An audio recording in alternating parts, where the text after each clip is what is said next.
So kaya ko nilagay yan ng kahoy na prundi para bumaba ito ng konti. Ayan, nilagay ko ng kahoy dito sa loob. Kaya lang, parang nasobrahan yata. So yung ilaw, parang lalabas siya dito. May bala na.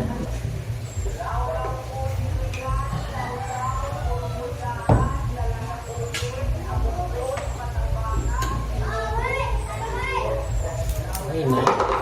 So, lalagay ko na lang yung ilaw para sigurado. Ayun, labas nga yung ilaw ka-prongli. Dapat medyo maliit pero okay lang siguro. Try ko nga.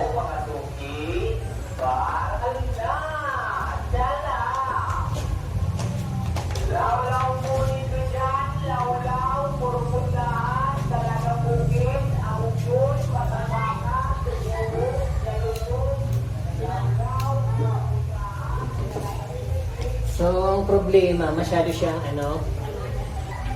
okay lang siguro kapag yung naka-level lang ilaw, pero medyo nakalabas ng konti. So, okay na lang yan kasi mahirap din maglagay nun. At parinsan ko ng konti kasi in-expect ko na, sabi ko, masyadong malalim pag yung nasa loob yung ilaw. Pero okay na siguro yan, design lang naman siya. Siyempre, lalagyan ko dito ng hook. Kasi pag ito dito ko isinabit, so hindi siya timbang, parang ganun siya. Ang gagawin ko, ko dito, lalagyan ko ng hook para dito yung ko, pang bibitin ko.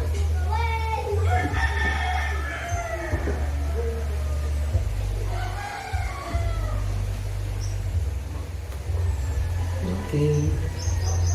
See? So, ganun lang. Then, parang kabingi.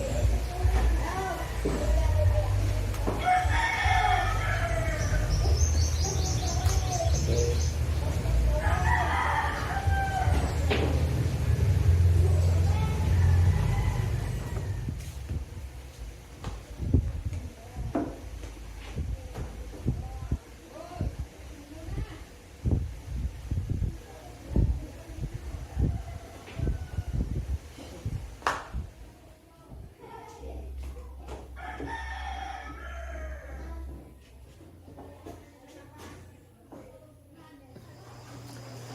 So ayun na mga kaprom, di napakaliwanag ng ilaw ko at napakagandang tingnan.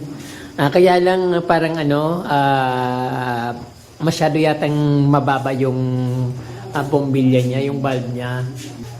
Tama lang naman yung level ng niya, kaya lang napakalaki ng yung bombilya na nilagay ko, kaya yung ganyang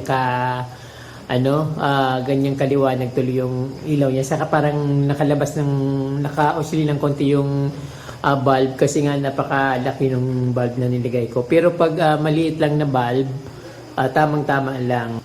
Yung yung dito sa lamisa ko, kahoy, bagay na bagay sa kahoy yung yung kulay ng ilaw. Medyo gabi kasi kaprom hindi pang hindi gaano maganda sa camera kaprom di kasi nga yung camera ko hindi siya pang gabi, pang talaga to, pang pang nature, mga pang halaman ba.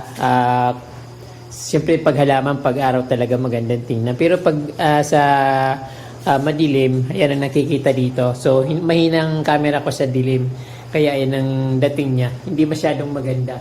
Pero ayan ayun, nilapit ko sa ilaw. Hindi lang maganda talaga yung camera ko. So, ayan ka from the kakain na ako gabi na at maghahaponan na ako. So, yung ulam ko, ayan, tuyo. Kumain na ako kaninang isang tuyo. Tapos yung tira ko na gulay na kamuting kahoy kaninang tanghali. Tapos kanin ko. So, yung kanin ko, palagi ang napapanisan ng kanin, kaya ayaw ko na magsasaing. So ayan, ito yung ko dito. Ayan ang dating na kapag gabi. So napakarami kong dito, mga tawag dito kapag yung mga pangtimpla sa pagkain. Kasi nung piyesta, pumunta yung kaibigan ko dito, may mga dala-dala silang pork, mga nor cubes, may patis, tapos salt. Ito naman galing ito kay Ate Brenda sa Amerika. About 2 years ago na to. So ayan, mayroon pa rin natitira, tapos mayroon pang paminta. Kasi itong mga salt, ito yung mga pinanggalingan ng palaman ng tinapay. Tinatanggal ko, tapos nilalagay ko yung salt. Ayan, mga dala ng friend ko kasi nagluto sila dito ng mechado. Ayun, meron pa rin tira yung yung pinadala sa akin ni Ate Brenda, ito na lang. Pero tinitipid ko kasi wala akong tagulan dito. Alam niyo naman dito sa probinsya talagang mahirap. So ito nga ka-from D. Yung kaibigan ko pagpunta dito, gumawa sila ng buko salad. At ito natira. Sabi ko, gagawa ko ng buko salad sa July 9 kasi nga birthday ko. Pero yun lang, wala kasi yung panghanda eh. So bumibili nga ako ng buko dun sa bayaw ko. Hindi naman kumukuha. So bahala na sa ilang araw na lang, 1 day na lang. Tapos yun na yun. So ayan nga from D. Akala nyo mayaman ako. Yung nakita yung pagkain ko hapunan. At ayun, wala nga pangbili ng ulam. Tira-tira na nga lang yung ko, kinakain ko. So ayun.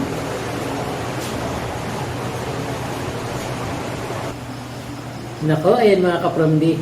Ang dami-dami kong dinadaldal kanina habang kumakain ako. Naka-off pala yung camera, kaya tuloy hindi ko na ma-rewind kung anong ba mga pinagsasabi ko kanina. So ayun nga ka-from D, yung pagkain ko dito ay madalas kong ulam ay tuyo dahil ayun, tapos gulay. Then dahil naubos yung ko dito, yung naipon na konti pagpapagawa ng bahay. Kaya yun, balik na naman ako sa dating buhay, isang tuka. So ayun nga ka-from D, sarap-sarap ng kain ko kanina. Nagkikwento ako ng napakadami kong kinikwento.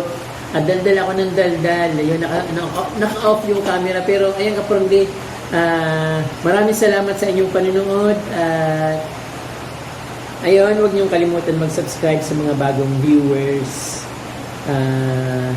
Hope na mag-subscribe naman kayo para madagdagan naman yung subscribers ko. Matagal na ako nag-vlog. Then hanggang ngayon yung pa rin yung mga subscribers ko. Sana makaabot man lang ng 100,000. Ako ka-from D, ang hirap talaga mag-vlog, lalo pag hindi naman comedy yung binablog ko at hindi ako sikat. So ayun. So, ayun po, maraming salamat. Kung hindi pa po nakasubscribe, please mag-subscribe na po kayo at huwag niyo po kalimutan i-touch yung notification bell para updated po kayo sa aking mga bagong post na videos. Maraming salamat po. Muchas gracias. Indios mabalos.